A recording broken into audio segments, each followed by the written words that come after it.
झारखंड में अभी क्या चल रहा है? इस वक्त झारखंड के हालात क्या है? हम बात कर रहे हैं राज्यसभा चुनाव को लेकर। झारखंड में 18 जून को राज्यसभा चुनाव को लेकर के 2 सीटों के लिए वोटिंग होनी है। एक तरफ है महागठबंधन, जिसके 2 प्रत्याशी हैं।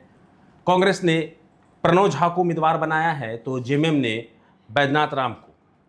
वहीं दूसरी तरफ एक निर्दलीय प्रत्याशी हैं जिसे बीजेपी का समर्थन प्राप्त है, और वो है परिमल नाथवानी।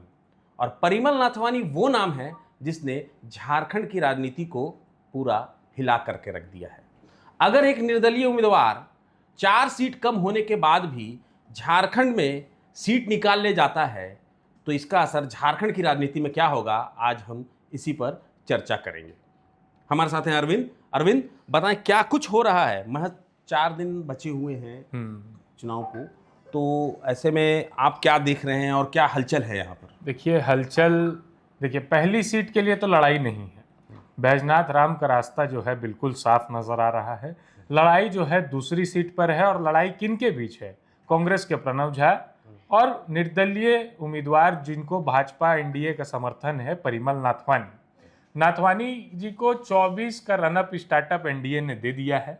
4 विधायकों का उनको आंकड़ा जुटाना है, और इसी को लेकर कांग्रेस की टेंशन इतनी बढ़ी हुई है कि आप देखिए कि कोई पॉलिटिकल ड्रामा से कम नहीं था। पिछले कुछ दिनों बैक अगर जाइएगा आप, 8 तारीख को जो नामांकन हुआ, 9 को स्क्रूटनी हुआ, 10 तारीख को जब परिमल नाथवानी का नामांकन होल्ड किया गया, तो 10 तारीख को विधानसभा के बाहर में ऐसा माहौल था कि शायद उस पर कोई फिल्म बन जाए। सड़क पर कांग्रेसी, यहां से विरोध में भाजपा, दोनों आमने सामने, नारेबाजी, आरोप प्रत्यारोप, लांछन सब लगाए गए, लेकिन परिमल नाथवानी का नामांकन आखिरकार वैध हो गया। वहीं अगर मध्य प्रदेश की बात करें तो मीनाक्षी नटराजन का नामांकन वैध नहीं पाया गया, रद्द हो गया। इसके बाद प्लान क्या बना कि कांग्रेस सभी विधायक दिल्ली जाएंगे, मल्लिकार्जुन खड़गे से मिलेंगे। प्लान यह भी था कि दिल्ली में चुनाव आयोग के बाहर धरना प्रदर्शन होगा, लेकिन ये सारा प्लान कैंसिल हो गया। प्रदेश अध्यक्ष केशव महतो कमलेश पहुंचे थे प्रभारी के राजू के साथ। इसके अलावा अगर आप बात करें तो टेंशन कांग्रेस की इतनी बड़ी हुई है, तो हम उसको बताते हैं आपको कैसे बड़ी हुई है। प्रणव झा जो झारखंड के हैं मूल रूप से, लेकिन झारखंड की पॉलिटिक्स से दूर रहते हैं। उनका राष्ट्रीय लेवल पर पॉलिटिक्स करते हैं। सोनिया गांधी, राहुल गांधी और मल्लिकार्जुन खड़गे के करीबी बताए जाते हैं। अब इस चुनाव में प्रणव झा को दरकिनार करना कांग्रेसियों के लिए आसान नहीं है। कांग्रेस इंटैक्ट इसलिए भी दिख रहे हैं, इसके पीछे सियासी गलियारों में चर्चा है कि अगर प्रणव झा को दरकिनार किया जाए, मतलब खड़गे जी के पास जो है रॉन्ग मैसेज जाएगा कि झारखंड के विधायक एकजुट नहीं है पार्टी के लिए। आला कमान तक ये नहीं मैसेज जाए, इसीलिए इतना विरोध प्रदर्शन आपको देखने मिला। लेकिन उस विरोध प्रदर्शन में देखिए कांग्रेस अकेली पड़ी। ना झामुमो के विधायक थे, ना राजद के थे, ना माले पे थे। सड़क पर कांग्रेस अकेली थी। अगर नेताओं से सवाल भी किया पत्रकारों ने, तो नेता कह रहे थे कि अब नहीं आए तो क्या करे। क्या करेगा, क्या मतलब होता है? अब महागठबंधन में है तो एकजुटता दिखानी होगी। अब एकजुटता दिखाने के लिए शाम में कांग्रेस भवन में संयुक्त प्रेस वार्ता हुई। जेएमएम के तरफ से सुप्रियो भट्टाचार्य गए, राधा कृष्ण किशोर थे, सुबोध कांत सहाय थे, केशव महतो कमलेश थे, माले के भी प्रतिनिधि वहां पहुंचे थे। लेकिन वहां भी राजद कहाँ थी?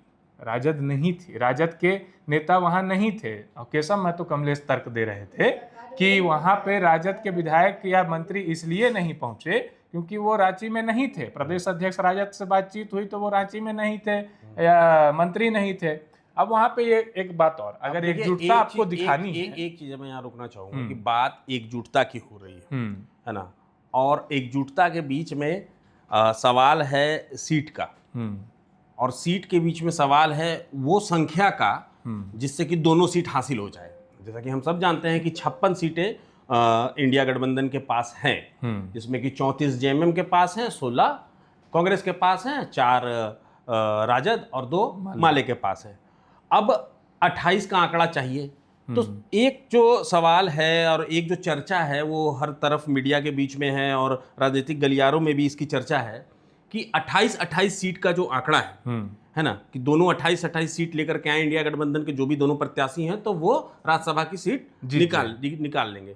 लेकिन जो राजनीतिक गलियारों में और जो मीडिया के बीच में जो चर्चा है, वो सबसे अहम चर्चा ये है कि जेएमएम आखिर रिस्क क्यों लेगी 34 सीट होने के बावजूद? वो अपने मतलब एक दो जो विधायक हैं वो ज्यादा लेकर के चलेगी, 28 के अलावा वो 30 या 32 भी वोट करवा सकते हैं। तो ये तो सरासर मतलब कि कांग्रेस के लिए एक ऐसी स्थिति पैदा ले ली है कि जिससे निपटना उसके लिए एकदम नामुमकिन सा होता जा रहा है। दूसरी तरफ परिमल नाथवानी जी, अब जो झारखंड का इतिहास रहा है उस इतिहास को लेकर के परिमल नाथवानी का आना, और मतलब आप समझ सकते हैं कि कितनी तरह की बातें हॉर्स ट्रेडिंग से लेकर के कई कुछ है। परिमल नाथवानी संतुष्ट है, उन्हें कोई चीज का टेंशन नहीं है। अगर संतुष्ट नहीं होते तो वो उस दिन दिल्ली नहीं रवाना होते जिस दिन की स्क्रूटनी हो रही थी, बहस चल रही थी। तो मतलब इट मींस कि कुछ ऐसा है अंदर खाने में, कुछ ऐसा है कि परिमल नाथवानी संतुष्ट नजर आ रहे हैं। कांग्रेस की नैया कौन पार लगा सकता है? सीएम हेमंत सोरेन, उनके अलावा और कोई नहीं है, क्योंकि वो 56 के 56 विधायकों के नेता है। वो सिर्फ झामुमो के नेता नहीं है।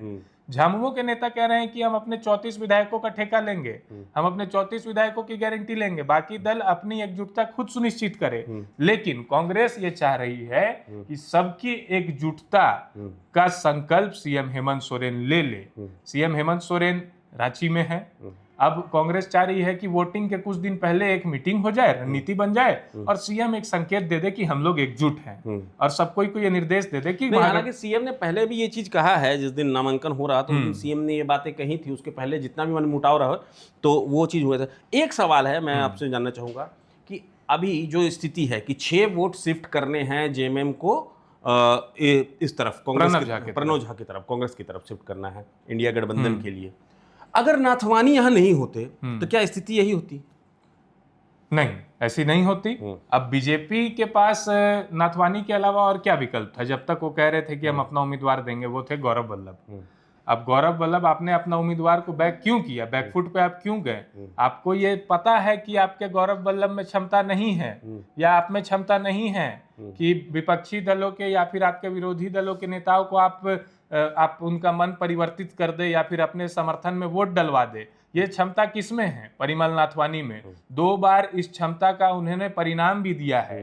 2008 और 2014 में निर्दलीय उम्मीदवार के तौर पर दोनों बार वो विधानसभा में गए, राज्यसभा का चुनाव लड़ा और जीते। इसका मतलब क्या है? वो तो दोनों बार निर्दलीय थे, तो उनके समर्थक सभी दल में हैं। इस चीज से दरकिनार नहीं किया जा सकता है कि उनके समर्थक कहीं और नहीं, या फिर उनसे संपर्क करने वाले लोग सभी दल में हैं। अब परिमल नाथवानी आते साथ झारखंड कहाँ गए? सबसे पहले तो सीएम से ही मिलने गए। हालांकि सीएम से जब भी कोई मुलाकात करता है तो उनके ऑफिशियली ग्रुप में ट्वीट कर दिया जाता है, या फिर ऑफिशियली ग्रुप में आ जाता है कि आज फलाने ने सीएम से मुलाकात हुई।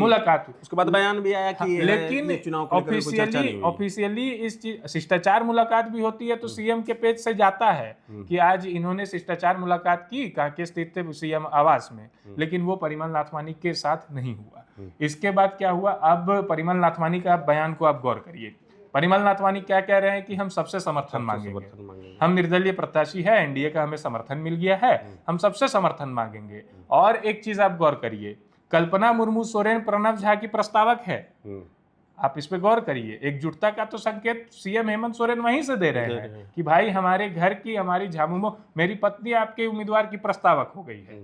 वहां से एक एकजुटता का सवाल हो गया, एग्जाम्पल दे दिए। अब प्रणव झा या फिर कांग्रेस की टेंशन क्यों बढ़ी हुई है, ये मैं बता रहा हूँ। जैसे प्रणव झा महागठबंधन में एकजुट होने के लिए सबके पास जाएंगे, वैसे ही नाथवानी के आदमी, नाथवानी के जो टीम में काम कर रहे हैं, या परिमल नाथवानी, वो भी सबसे संपर्क करेंगे। अब मन किसका कहाँ बहलता है, ये तो देखने वाली बात है। और एक बात और भी है कि कांग्रेस को जहाँ 6 सीट मतलब 6 विधायकों की जो वोट है उसको अपने तरफ लाना होगा, वहीं नाथवानी जी को मात्र 4 ऐसे कैंडिडेट चाहिए जो उनके पक्ष में वोट करें। तो कांग्रेस की जो स्थिति है वो फिलहाल तो ऐसी है कि उस पर कुछ भी कहना मुश्किल हो रहा है। कांग्रेस का एक ही सहारा है अभी, सीएम हेमंत सोरेन एक ही सहारा है। और इंडिया गठबंधन की भी जो हालत हो रही है अभी फिलहाल, तो उसे देख करके, जो गुजरात में हुआ, जो मध्य प्रदेश में हुआ, उसे लेकर के ये जो एक सीट है ये काफ़ी अहम हो चुकी है झारखंड के परिप्रेक्ष्य में। और लेकिन झारखंड का जो राज्यसभा चुनाव का जो इतिहास है वो बेहद काला है। और इससे देखते हुए ये कहना, संख्या होने के बावजूद भी ये कहना मुश्किल हो रहा है कि कांग्रेस एक सीट निकालने में कामयाब हो जाएगी। फिलहाल इस खास पेशकश में इतना ही। मेरे साथ अरविंद, मैं अभिषेक आनंद। हमें दीजिए इजाज़त, मगर जुड़े रहें प्रभात खबर झारखंड के साथ। प्रभातखबर.com, विश्वास वही, रफ्तार नहीं।